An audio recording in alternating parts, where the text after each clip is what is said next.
అమరావతికి కొత్త సొగసులద్దే యజ్ఞాన్ని మరింత వేగవంతం చేసింది కూటమి ప్రభుత్వం. గత కాలపు చేదు గుర్తుల్ని మరిచిపోయి ఉజ్వల భవిష్యత్తు కోసం వర్తమానంలో వడివడిగా అడుగులు వేస్తోంది.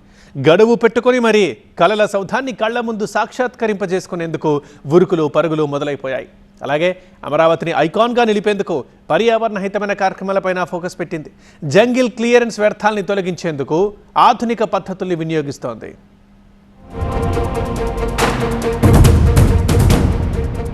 అమరావతి రాజధానిని గ్రీన్ఫీల్డ్ రాజధానిగా నిర్మిస్తామని ప్రభుత్వం చెప్తోంది. ఇందులో భాగంగానే రాజధానిలో ఏ ప్రాజెక్ట్ చేపట్టినా పర్యావరణ హితంగా ఉండేలాగా చర్యలు తీసుకుంటున్నారు. కూటమి అధికారంలోకి వచ్చిన తర్వాత రాజధానిలో పెరిగిపోయిన జంగిల్ని క్లియర్ చేసేందుకు ప్రాధాన్యమిచ్చారు. ఈ జంగిల్ క్లియరెన్స్ కోసమే 36 కోట్ల రూపాయలు కేటాయించారు.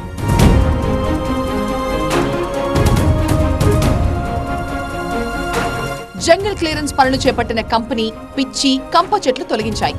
గత 5 ఏళ్లలో 34,000 ఎకరాల్లో పెద్ద ఎత్తున ఈ చెట్లు పెరిగిపోయాయి. అయితే తొలగించిన వ్యర్థాలని ఏం చెయ్యాలి అన్న సమస్య వచ్చింది. 1000 టన్నుల్లో ఉన్న ఈ వ్యర్థాలని తగలబెడితే కాలుష్యం ఏర్పడే ప్రమాదముందని భావించి ఆధునిక పద్ధతుల్లో కాలుష్యం వెదజల్లకుండా వ్యర్థాలను తొలగించాలన్న నిర్ణయానికొచ్చారు. ఇందుకోసం టబ్ గ్రైండర్ను ఉపయోగిస్తున్నారు. ఎండిపోయిన పిచ్చి, కంపు చెట్లను మెషిన్ల సాయంతో ఈ గ్రైండర్లో వేస్తారు.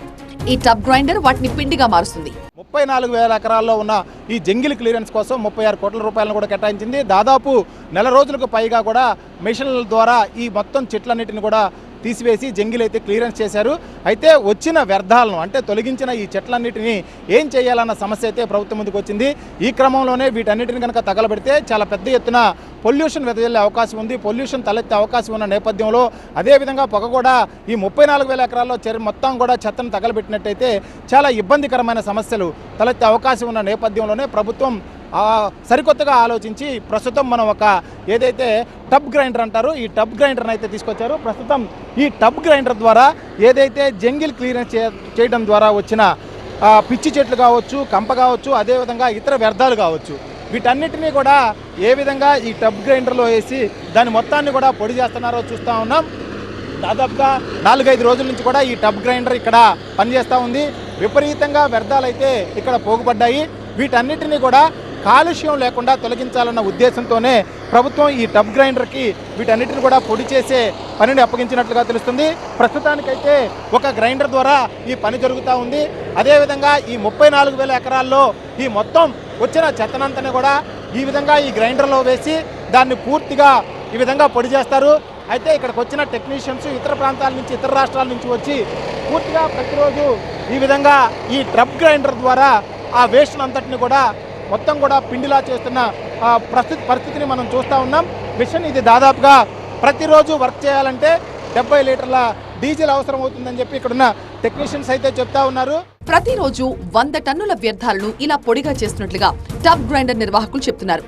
ఈ పొడిని లారీల్లో గుల్బర్గాకు తరలిస్తున్నారు. అక్కడ వీటిని బయో బ్రేకెట్స్ గా తయారు చేస్తారు.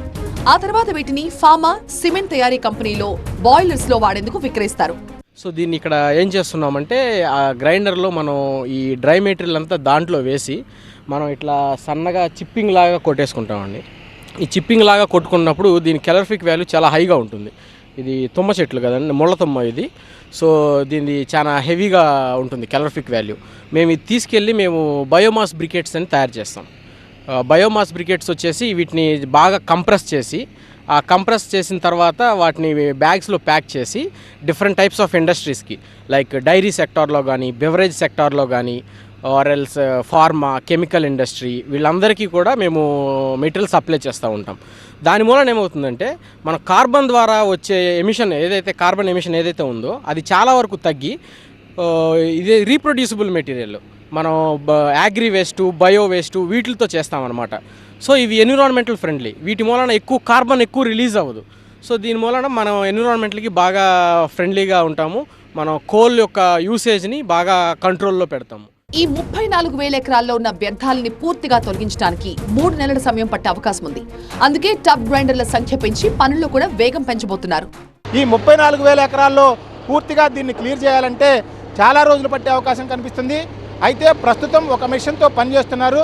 అవసరమైతే భవిష్యత్తులో ఇంకో 2-3 మెషిన్లు తీసుకువచ్చి రాజధానిలో ఎటువంటి కాలుష్యం లేకుండా వాటిని తగలబెట్టకుండా పూర్తిగా ఉన్న వ్యర్థాలన్నింటినీ కూడా ఈ టబ్ గ్రైండర్ల ద్వారా మొత్తం పొడిగా మార్చి ఆ పొడిని ఇక్కడి నుంచి తరలిస్తున్న నేపథ్యం అయితే మనకు కనిపిస్తూ ఉంది.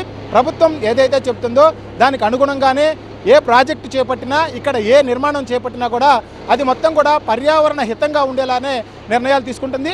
ఇందులో భాగంగానే ఇవాళ ఈ టబ్ గ్రైండర్ ద్వారా ఏదైతే 34,000 ఎకరాల్లో తొలగించగా వచ్చిన వ్యర్థాలన్నింటినీ కూడా పిండి చేస్తున్న మొత్తం విజువల్స్ను కూడా మనం చూస్తూ ఉన్నాం.